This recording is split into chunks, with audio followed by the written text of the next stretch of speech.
Yep, there sure is a lot of attention on this one particular woman.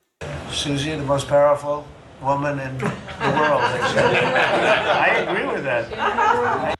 As the most powerful woman in the world, has a very peculiar plan for Donald J. Trump, as of course she just sat down for a very rare interview that was very interesting, that some people are calling a marshmallow interview, as she opened up about what it's like traveling to Trump and their plans to win the midterms for the Republican political party in order to, quote, save them. Now, is this a legitimate plan? As of course, this is being met with a lot of skepticism and talks of the deep state. Some people are saying that there's going to be some big major changes inside of the Trump administration. Some people are saying Susie might be out of the job, while other people are saying she's doing the best job ever. As of course, I wanted to bring up some very interesting comments from Alex Jones, who has kind of skirted around and talked about this particular issue, as a lot of people have a lot of different opinions about Miss Susie Wiles that I think are worth talking about here, since there's a lot of accusations floating around here and finger pointing that I think is absolutely worth talking about, especially when it comes to this strategy of the midterms that I think is worth talking about in a holistic, honest, real way, as a lot of people have a lot of different opinions here about what the right strategy is. What is it? Well, we're going to be talking about that, as well as the other type of deep state apparatuses and maneuvers and moves being moved here, with some very interesting commentary from Alex Jones. If you like these discussions, subscribe. Click the notification button. We greatly appreciate all the time and attention that you give us. Now, there's a YouTube channel called The Mom View and Moms for America that just released a video saying Susie Wiles, Trump's most powerful woman in the world, opens up, quote, rare interview, as the first comment here says, when softball interviews turn into marshmallow interviews. Another person here responded here by saying, Miss Wiles is an inspiration, arguably the greatest chief of staff of the 21st century. And I remember just doing a little bit of research. People were like, yes, the first woman chief of staff. This is amazing. This is powerful. While other people had some complaints here. But in this interview, they talked about a lot of the kind of personal stuff that happens behind the scenes here. This is the clip that is galvanizing a lot of attention, as she is talking about the plan to save the Republican Party in the midterms. And a lot of people are saying, this is a bad plan. That's not a good plan. They're saying, you know what a different plan would be? Initiatives, policies, and campaign promises that would be delivered on and not just continued to be promised. As, of course, this is the portion of the interview that a lot of people are sharing. And we are going to get into some of the criticisms of the response here. He's going to have a fun next year, but we're going to put him on the campaign trail too. Typically, just a little bit of campaign speak, if I'm in. He's going to have a lot of fun. We are going to put him on the campaign trail. So already talking in a way where a lot of people who are like allergic to like deep state or controllers, a handler, are like, wait. That's the initial response that some people are having to those type of particular statements. Now, Donald Trump does love to campaign, right? He loves to be in front of big crowds. He loves to be there. He's usually in a state of flow. He usually doesn't read from the teleprompter. And that's usually kind of the best Trump that we have kind of seen. Him kind of loose, making jokes, and essentially being a stand-up comedian. And there is a certain type of ethos and power behind campaigning that Trump is really good at. And on the campaign trail, especially when he went off script, he made a lot of different promises.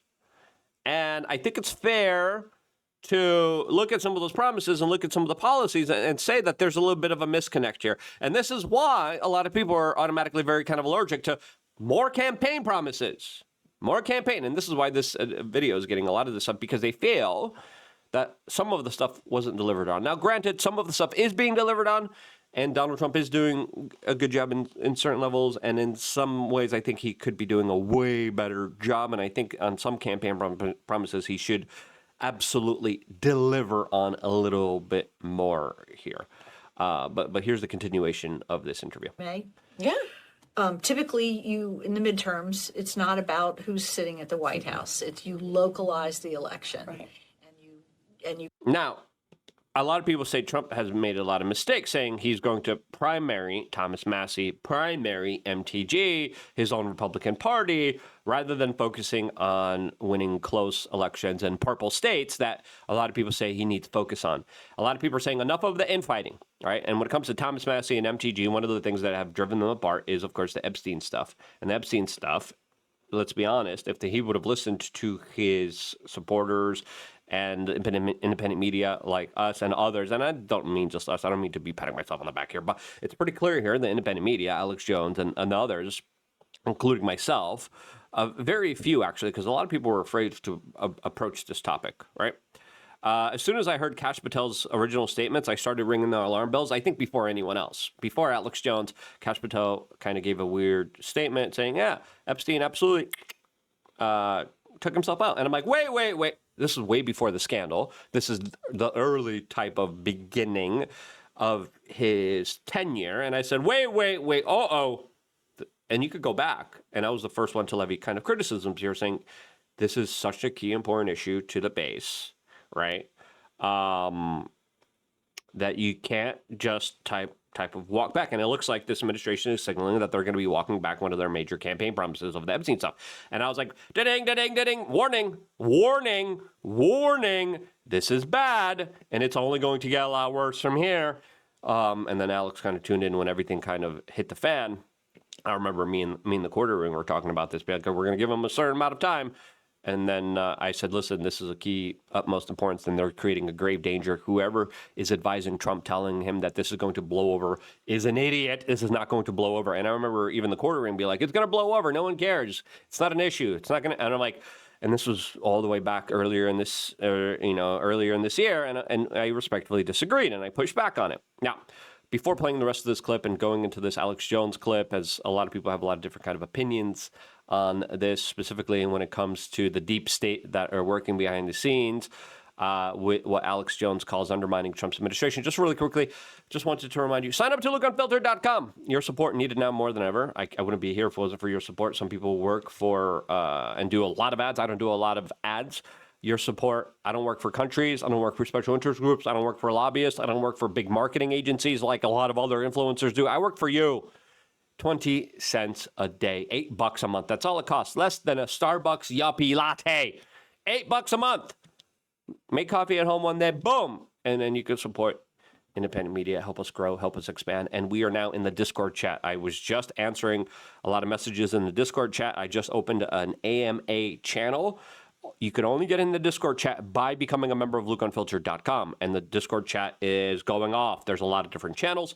I started an AMA channel. You ask me anything, if it's relevant, I'm going to actually address and talk about the AMAs, either on my Instagram at LukeWeAreChange or just directly on these videos. So stay tuned for that and a lot more, all here on LukeUnfiltered.com. You also get 3 masterclasses. We have channels on the Discord for each masterclass. As you're taking the masterclasses, you could talk to other people about this stuff. We're going to be getting into solutions, healings, life hacks, all this other stuff. And just was talking to one of the members earlier today. And they're like, hey, can you bring this stuff back about, health and wellness and personal well-being? I'm like, yeah. I try to sneak it in every time I do like an ad from WeAreChange.shop. But I'm going to do more stuff just for you guys as members of LukeUnfiltered.com. So subscribe, as of course the price will be going up in 2026. So you get locked in your price where you are now. Let's go back to this clip because I already have a gajillion things I'm like spurging on about. And I still have to play the Alex Jones clip. That really kind of hit the nail on the head when it comes to this kind of deep state kind of apparatus that a lot of people blame for some of the failures on the campaign promise. But hey, we're going to get campaigning again, and then we're going to win it somehow, and they're going to save the Republican Party, which is probably not going to happen. You keep the federal officials out of it. We're actually going to turn that on its head. Good. And put them on the ballot, because so many of those low propensity voters are Trump voters. Yes, they are. And we saw a week ago Tuesday what happens when he's not on the ballot and not active. So I haven't quite broken it to him yet, but he's going to campaign like it's 2024 again. Oh, I haven't broken it to him, but you're kind of be like, I'm giving him the orders. I'm going to tell him to do this. I'm going to tell these ladies first, and I'm going to tell them to do this. as if you're like a Trump fan, and be like, she's the one telling them what to do. For all these people that he helps. He doesn't help everybody, but for those he does, he's a difference maker, and he's certainly a turnout machine. If you're a difference maker, you want to make sure you keep the majority and don't get rid of the few people in your party that are calling for the right policies that would have saved you a lot of political capital if you would have listened to them in the very beginning. And again, Trump does make a difference. Trump essentially is on the ballot in a lot of these states. The Democrats see him as the major type of number one battering ram that they target, that they go after, that they go up against. So the midterms will be very important to us. He'll work very Now, yes, midterms are incredibly important because it's always the situation where incumbent presidents lose the midterms. It doesn't always happen, but predominantly overall, that's the general rule that happens. And a lot of people expect that to happen in a major landslide type of way that a lot of people see as absolutely devastating, since it will lead to Trump getting impeached. It will lead to Trump not passing any of his agenda. Trump's not able to pass a lot of legislation. He's able to sign a lot of executive orders, but a lot of those executive orders, as soon as a Democrat gets into political office, they're going to sign one executive order just getting rid of all of his executive orders, and that's it. And there was no progress. There was no legal law legislation that has been changed or passed that made any kind of significant difference on the future of this country. hard to keep the majority. Yeah, in the Senate. we can't afford to have this Cannot. stalled. No. And one of the things I keep telling people, and If we can afford it, stop attacking the fellow Republicans and let's talk about the key issues that actually matter, the economy, which I think Trump is absolutely getting the wrong talking points on and expressing the wrong messages, especially when it comes to the H-1Bs, especially when it comes to the visas for the Chinese students, especially when it comes to him saying, look, these other Indians that come from, and I hate to say this, but a lower IQ increment, need to come here and are just better, smarter than the American workers. That type of sentiment, while also coming out and giving the economy a A+++ rating, isn't the smartest of things to do. And Donald Trump has made a lot of important accolades, especially when it comes to foreign investment in the stock market. Sure, but the stock market is not the economy, and a lot of people are struggling, as there's a lot of reports about credit card debt being all-time high, car loan delinquencies, mortgage rates, just overall debt, people living in cars, people having a hard time affording health care, electricity prices that are going up mainly because of artificial intelligence data centers that Donald Trump is rolling out the red carpet for, as we're building a surveillance, national identification, facial recognition grid. That should make everyone concerned here. Hello? Hey, can we not create a prison planet database system? Peak Headset announced, we're going to double down on artificial intelligence. It's like you're literally reliving the plot of Terminator, as we're spending $70,000 on drones that the Ukrainians are even saying, it takes us a couple $100 to build those same drones. And you're spending $70,000 for it, as we're now passing the NDAA that now has specific funding provisions. Can you guess for who? Ukraine, Israel, continuing prolonging conflicts and wars that a lot of people say is just off message, off from the real type of initiative that they want to see Donald Trump actually deal with in a way that makes America first. okay, I'm sure we're going to talk politics. I got to talk this. I am so frustrated with all of the people that gave abundantly to organizations like ours and others over the last 4 years to make sure that we won. And our objective was threefold. We didn't just want the presidency. We wanted the House. We wanted the Senate. And we were. And we have it, and we're not doing anything with it. As the House is stalled, as a lot of people believe it's because of the Epstein stuff, which is like, what are you doing? Very strategic on where we went, how we focused to get those moms out. And now it's like they're all sitting on their laurels and going, oh, we're good. I'm like, I don't President think you Trump, realize how he's good got we it. aren't. And this with swipe of a pen and one election can change everything. And the majorities in both houses are so Yes, small. they are. This is a good Senate year for Republicans.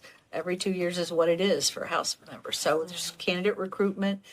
The president started raising money for the midterms the day after the election. Good. And he's sitting on a huge war chest to help these people.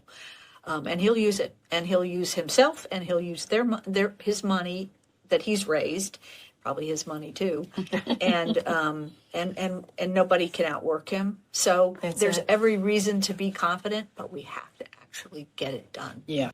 Yeah, if you want to get it done, you got to address what the real issues of what is disenfranchising the people in the middle, who are disinfected, who are disillusioned, who are blackpilled with everything that's going on right now. So the responses here is really interesting. As some people are saying, it's not safe for Donald Trump to be in outdoors events. It's like nothing could happen to him. He's going to The have a fun responses next. here are pretty interesting here, as the health ranger talked about how Susie Willis worked for the Mercury Public Affairs, who had clients allegedly like Pfizer. She talks about how she ran Netanyahu's 2020 presidential campaign. Netanyahu's about to go visit Donald Trump again, I think for the 10th time, more than any other world leader who has been visiting the White House. Health ranger is also accusing her of representing the largest corporate producers of pesticides that a lot of people believe has linked to very horrible type of health ailments. And then there's a lot of other people speaking out also against this. A lot of people are sharing a lot of photos like this.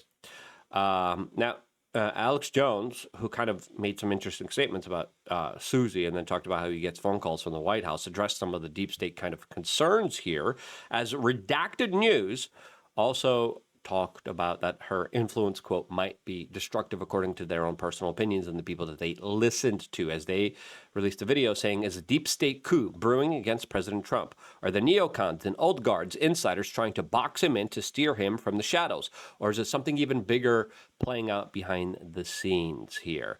Now, a lot of other people are kind of critical of this plan, as people are talking about, well, dumping billions into local elections is the right move here. It's what you're supposed to do. Other people are saying, no, fire Susie Willis immediately. There's also accusations against her for crushing Maha. RFK Jr. came out in support of Susie Willis, saying that she actually is helping him. Is she the scapegoat for some of the failures, or is she the deep state actor here? As Secretary Kennedy came out and says, thank you for all you do, Susie Willis, and then came out with a previous post saying she is great, she's awesome, she's helping us, she's an ally, while others are accusing her of destroying some of the Maha movement here. Now, let's get into some of these Alex Jones comments, which I think are pretty important, because I think these conversations, these types of conversations about the deep state and what's happening with Trump, are important because they could potentially explain some of the kind of failures and misdoings here. But people are so shocked because, after all, Alex, we don't want to get conspiratorial. Oh, no way.